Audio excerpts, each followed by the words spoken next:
നമ്മുടെ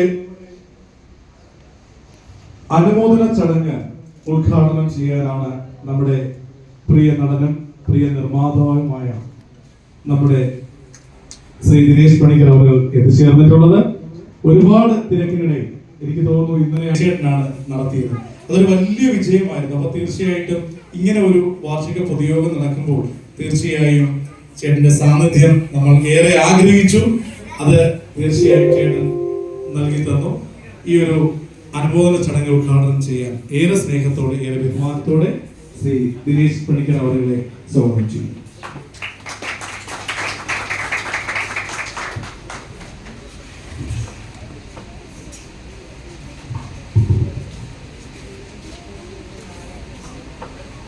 എല്ലാവർക്കും നമസ്കാരം. വിശന്നിരിക്കുകയാണോ? എല്ലാവരും ഭക്ഷണം കഴിച്ചോ? കേട്ടോ? കഴിച്ചിട്ടില്ല. അപ്പോൾ വിശന്നിരിക്കുകയാണ്. അപ്പോൾ അധികം സംസാരിക്കുന്നില്ല, ഓടിയിരിക്കുന്നില്ല. ഞാൻ ഭക്ഷണം കഴിച്ചു. കാരണം ഞാനിപ്പോൾ 2-3 ഫംഗ്ഷനിൽ ഓടി കിടന്ന് ഞാൻ ചില ദിവസങ്ങളിൽ മന്ത്രിമാരെക്കാളും ബിസിയാണ് ഞാൻ സ്വയം വിശേഷിപ്പിക്കാറുണ്ട്. ഇന്ന് അങ്ങനത്തെ ഒരു ദിവസമാണ്. അപ്പോൾ എന്നെ വിളിച്ചപ്പോൾ തന്നെ ഞാൻ പറഞ്ഞു, ഇങ്ങനെ ഉച്ചയ്ക്ക് ഒരു കല്യാണമാണ്, വേണ്ടപ്പെട്ട കല്യാണമാണ്, പോയി ആദ്യം വെച്ച് 3 കഴിച്ചിട്ട് ഞാൻ വരാം പറഞ്ഞു. ഇവിടെ നീ പറഞ്ഞു ഇവിടെയും ഊണുണ്ടാവും, ഞങ്ങൾ ഇതിൽ കഴിച്ചിട്ടായിരിക്കും വരുന്നത്. പക്ഷേ നിങ്ങളുടെ എല്ലാം അവസ്ഥ ഇപ്പോൾ കാണുമ്പോൾ ഞാൻ കുറച്ചൊരു ബെറ്റർ ഓഫാണ്. ഞാൻ നല്ലൊരു കല്യാണം ഊണ് കഴിച്ചിട്ടാണ് പറഞ്ഞിരിക്കുന്നത്. പിന്നെ എന്നെ ഇന്ന് ഈ ഫംഗ്ഷന് വിളിച്ച എൻ്റെ സഹോദര തുല്യനായ ദിലീപ്, പിന്നെ എൻ്റെ ഒരു അനിയൻ തന്നെയാണ് എൻ്റെ കൂടെ സീരിയലിലും സിനിമയിലൊക്കെ അഭിനയിക്കുന്ന. പിന്നെ ഇവിടെ എത്തിച്ചേർന്നിരിക്കുന്ന എല്ലാ പെറ്റ്സ് ഓണേഴ്സ് അസോസിയേഷൻ്റെ ഭാരവാഹികളെ, സംഘാടകരെ, കുടുംബാംഗങ്ങളെ എല്ലാവർക്കും വീണ്ടും എൻ്റെ നമസ്കാരം. ഞാനിത് കഴിഞ്ഞ ഒരു ഫംഗ്ഷൻ അറ്റൻഡ് ചെയ്തപ്പോൾ വളരെ യാദൃശ്ചികമായിരുന്നു എന്നെ ദിലീപ് വന്ന് വിളിച്ചത്. ഇങ്ങനെ മാനവീയ റോഡിൽ ഒരു പരിപാടി നടക്കുന്നുണ്ട്, എങ്ങനെയെങ്കിലും കുറച്ച് നേരം വന്ന് 2-3 കട്ടിലിപ്പ് എടുത്തിട്ട് പോകാമെന്ന് ചോദിച്ചു. അന്ന് അത്യാവശ്യം ചെറിയ മഴയൊക്കെ പെയ്യുന്നുണ്ടായിരുന്നു.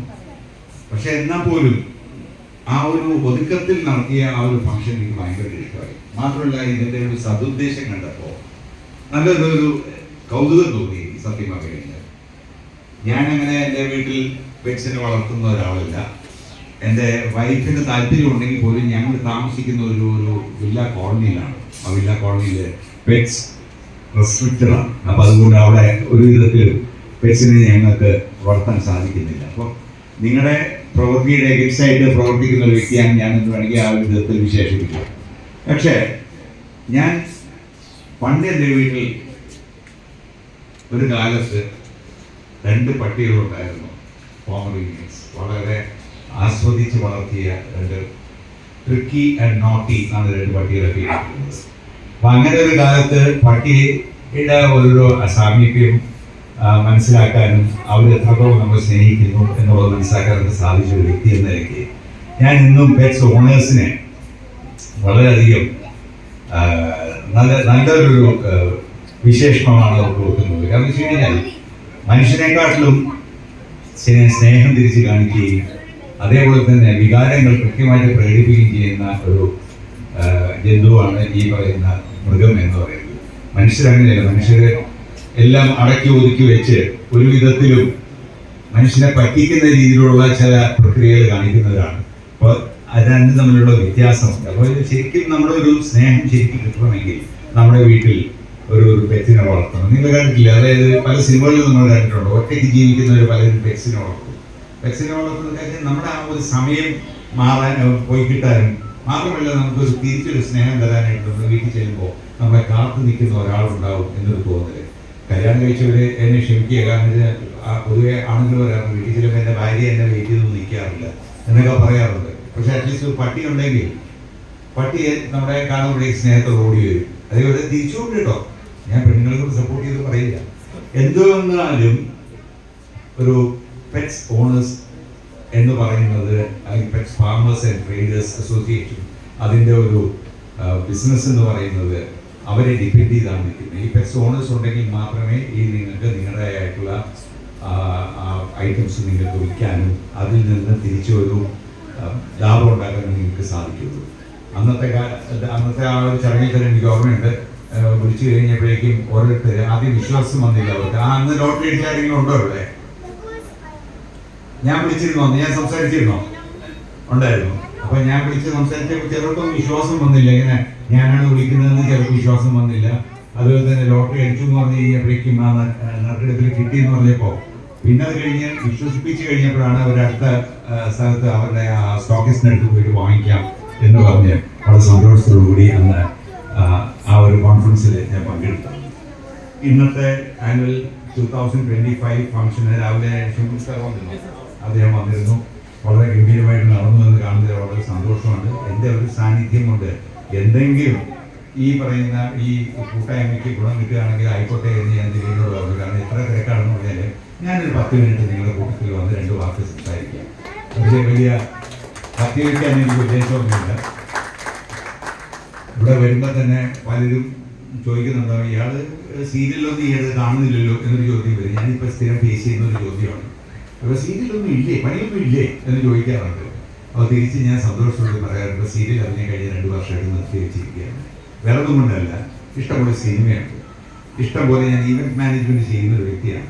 അപ്പോൾ ഈവൻറ്റ് മാനേജ്മെൻറ്റ് ചെയ്യുന്നുണ്ട്. പിന്നെ അത്യാവശ്യം വലിയ കുഴപ്പമില്ലാതെ സംസാരിക്കുന്നത് തന്നെ വിദേശങ്ങളിൽ ഫങ്ഷൻസിന് ഗസ്റ്റ് സ്പീക്കറായിട്ട് വിളിക്കാറുണ്ട്. അപ്പോൾ അങ്ങനത്തെ പരിപാടികൾ കുറേ കിടക്കുന്നുണ്ട്. അത്യാവശ്യം വയസ്സ് പ്രായമൊക്കെ ആയതുകൊണ്ട് ഇനി കുറച്ച് റിലാക്സ് ചെയ്ത് മതി ജീവിതം എന്നൊരു ചിന്തയിലാണ് ഞാൻ ഇരിക്കുന്നത്.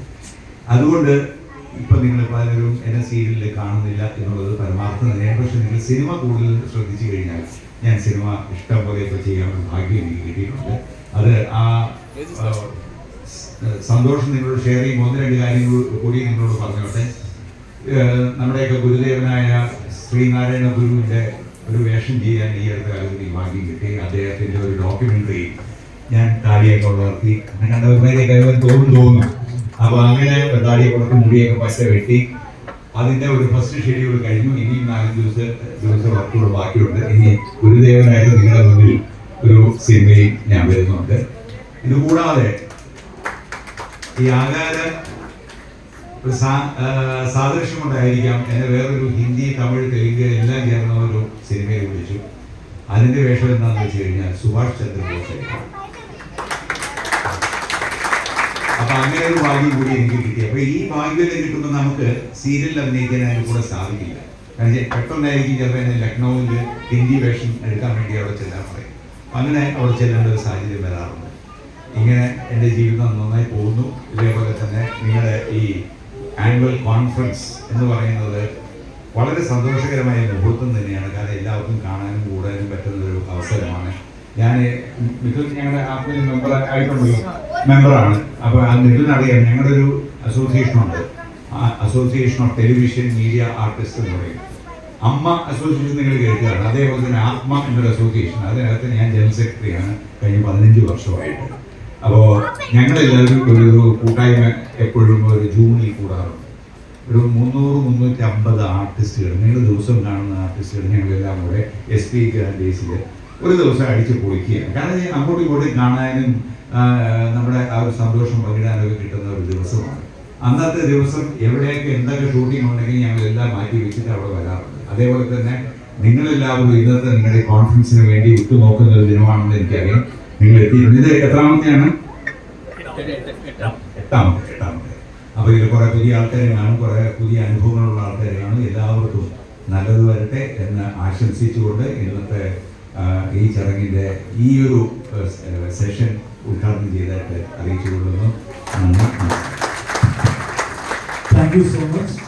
തീർച്ചയായും ഇത്രയും തിരക്കുള്ള ഈ ജീവിതയാത്രയിൽ നമ്മളോടൊപ്പം കുറച്ച് നിമിഷം പങ്കുവെച്ച ദിനേശ് ചേട്ടന് pets farmers and traders association annual conference 2025 നെഞ്ചോട് ചേർക്കുന്നു. അദ്ദേഹത്തിന് ആദ്യം ഒരു അനുമോദനം നൽകുകയാണ്. അതിനുശേഷം നമ്മുടെ മിടുക്കരായ വിദ്യാർത്ഥികളെ അനുമോദിക്കുന്ന ചടങ്ങാണ് നമ്മുടെ ദിനേശ് ചേട്ടൻ ചെയ്യുന്നത്. തീർച്ചയായും നാളെയുടെ തലമുറയെ അനുമോദിക്കാനുള്ള ചടങ്ങാണ് അദ്ദേഹം ഇവിടെ നിർവഹിക്കുന്നത്. ഒരു കാര്യം കൂടി സൂചിപ്പിക്കാൻ ആഗ്രഹിക്കുന്നു. ശ്രീനാരായണ ഗുരുവിന്റെ വേഷം സിനിമയിൽ വരുമ്പോൾ എനിക്കൊരു അഭിമാനം, എൻ്റെ സ്വന്തം നാട് വർക്കലയിലാണ്. ഗുരുദേവന്റെ വീട്ടിൽ നിന്ന് നോക്കിയാൽ കാണുന്നത് ശിവഗിരിയാണ്. തീർച്ചയായും ശിവഗിരിയിലോട്ട് വരുമ്പോൾ തീർച്ചയായും നമ്മുടെ വീട്ടിലേക്ക് വരണം. ശിവഗിരി മണ്ണിൽ തന്നെയാണ് വീട്. അനുമോദം നൽകുന്നത് നമ്മുടെ പ്രിയപ്പെട്ട സെക്രട്ടറി ശ്രീ ദിലീപ് കുമാർ അവர்களാണ്.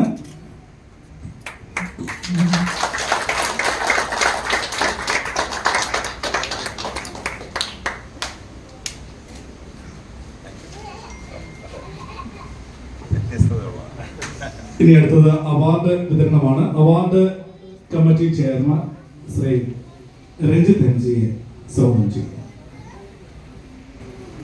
ആദ്യമായി ITL ഉന്നത വിജയം നേടിയ തേജസ് എസ്.എസിനെ അവാർഡ് വാങ്ങുന്നതിനായി വേദിയിലേക്ക് ക്ഷണിക്കുന്നു. തേജസ് എസ്.എസ്. തേജസിന്റെ മാതാവാണ് അവാർഡ് ഏറ്റുവാങ്ങുന്നത്.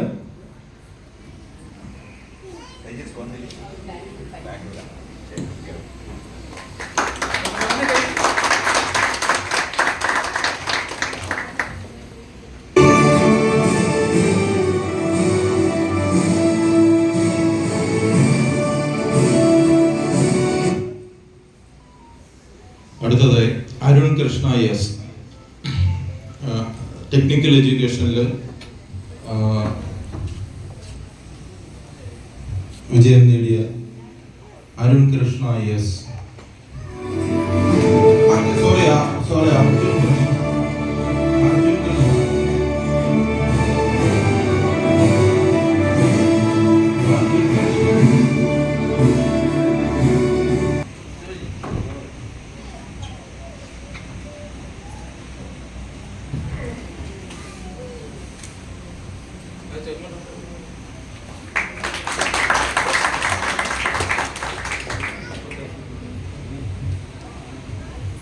അടുത്തതായി +2 CBSE ഉന്നത വിജയം കൈവരിച്ച ആയിഷ മുഹമ്മദ് ഫാദർ.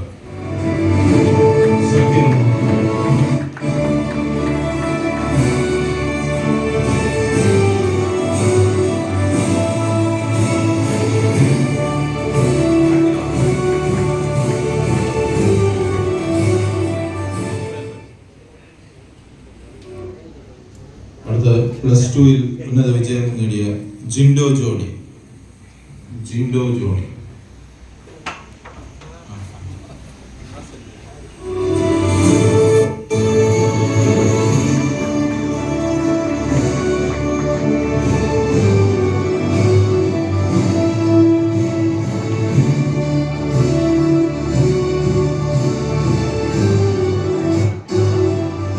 SSLCയിൽ ഉന്നത വിജയം കൈവരിച്ച ആൻ മരിയ ജെ സുരേഷ്.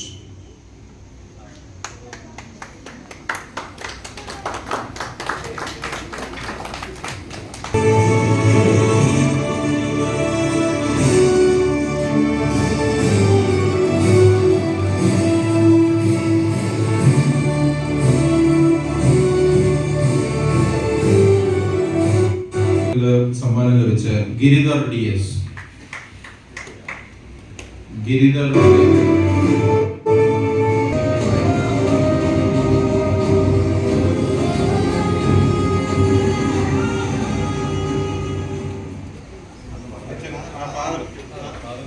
മകൻ ഇല്ല, പകരം ദിലീപേട്ടൻ വാങ്ങിക്കുന്നതാണ്. മകന്റെ പിതാവ്.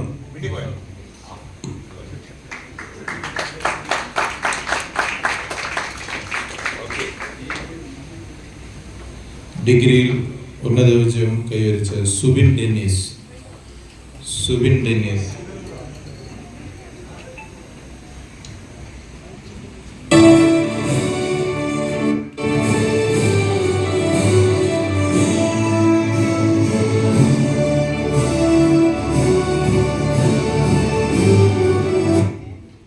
അടുത്തതായി ഹയർ സെക്കൻഡറിയിൽ ഉന്നത വിജയം കൈവരിച്ച ദിയ DS ഇല്ല, പകരം ദിലീപേട്ടൻ തന്നെ